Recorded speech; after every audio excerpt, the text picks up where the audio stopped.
Boeing is a name that's familiar to generations of airline passengers. The US aviation giant revolutionised air travel in the 70s with the jumbo jet and still provides almost half of all airliners in global service. But after two crashes last year that killed more than 300 passengers and crew, Boeing's new 737 MAX airliner remains grounded and production has ground to a halt. Tonight, 7:30 examines the safety scandal that has sent Boeing's stocks plummeting. We'll also hear from a whistleblower raising safety concerns about another Boeing airliner used around the world, the 787 Dreamliner. Nadia Daly reports.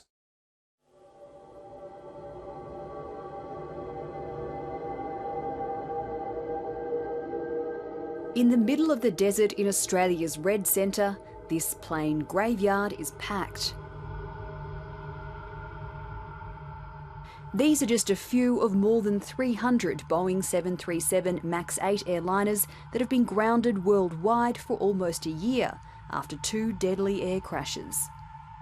Even before the recovery of the black box flight recorder, evidence is pointing to mechanical failure. In October 2018, a Lion Air flight crashed soon after takeoff from Jakarta. A few months later, an Ethiopian Airlines flight met the same fate. Both aircraft were Boeing's latest model, the 737 MAX 8. This is absolutely unprecedented. What was the response from your fellow pilots after the two MAX 8 planes crashed just months apart? It was disbelief to think that something like this could happen. Why so much disbelief? I suppose the reputation of Boeing and the real promotion about the MAX being, the bee's knees, so to speak, of the modern aircraft.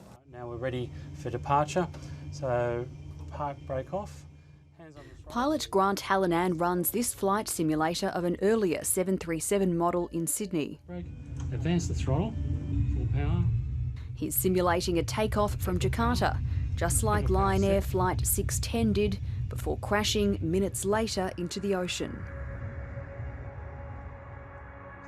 Indonesian authorities found a major cause of the crash was a new piece of automated software on the 737 MAX known as MCAS, which stands for Manoeuvring Characteristics Augmentation System. After the MAX 8 was found to pitch its nose upwards in flight, the new software was intended to make it safer by automatically moving the nose of the aircraft down. They put the software in to overcome a poor design. The problem was, in the two crashes, it pulled the nose too far down and the pilots were neither trained or capable or had the time to pull the nose up, and the aircraft has gone straight down because they couldn't control it. But the problem was that this MCAS effect isn't even included in the flight manuals and wasn't in any of the other training. This aircraft clearly should never have been allowed to fly. In a statement, Boeing told 7:30 it's made changes to its MCAS software to prevent the problems that occurred on the fatal Lion Air and Ethiopian Airlines flights.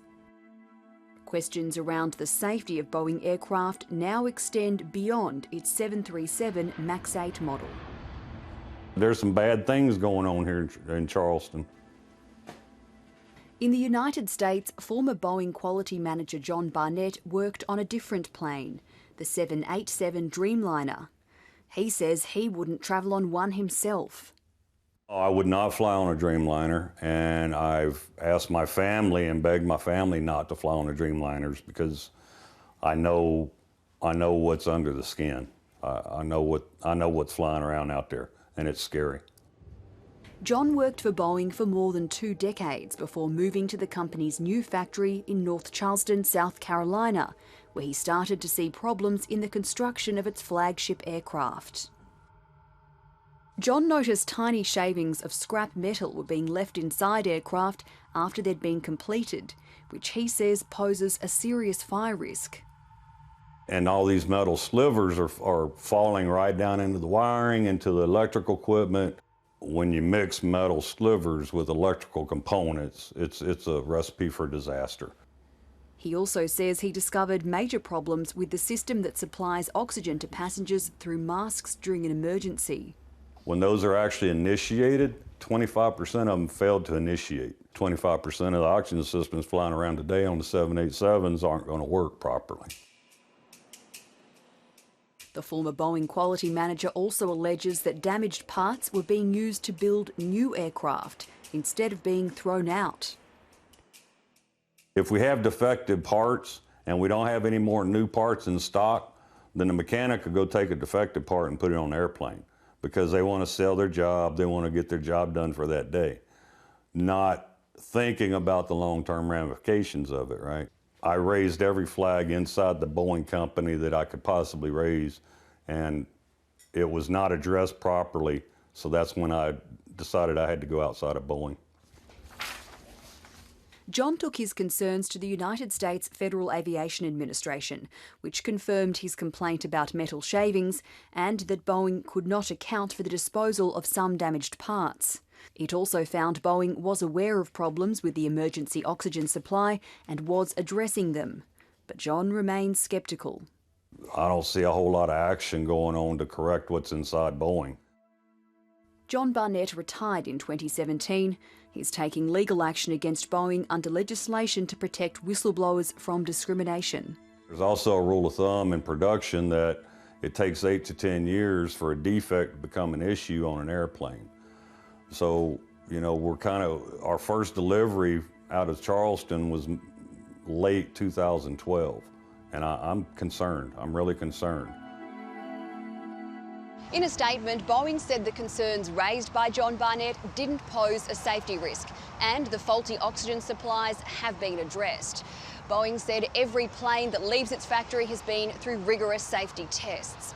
And while 730 understands that no domestic Australian airline flies the Dreamliner out of the North Charleston factory, many international airlines do. As for the MAX 8s, Qantas doesn't own any yet, but said it would consider it for the future. And Virgin has delayed its order to 2025.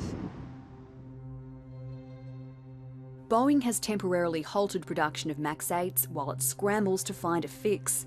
The jets remain grounded, but Boeing hopes to get them declared fit to fly by July. They all said there'd be a quick solution, and here we are, almost 12 months since 300 odd people lost their lives. There is still not a solution. That shouldn't be there in the first place, and no, you wouldn't get me near a MAX 8.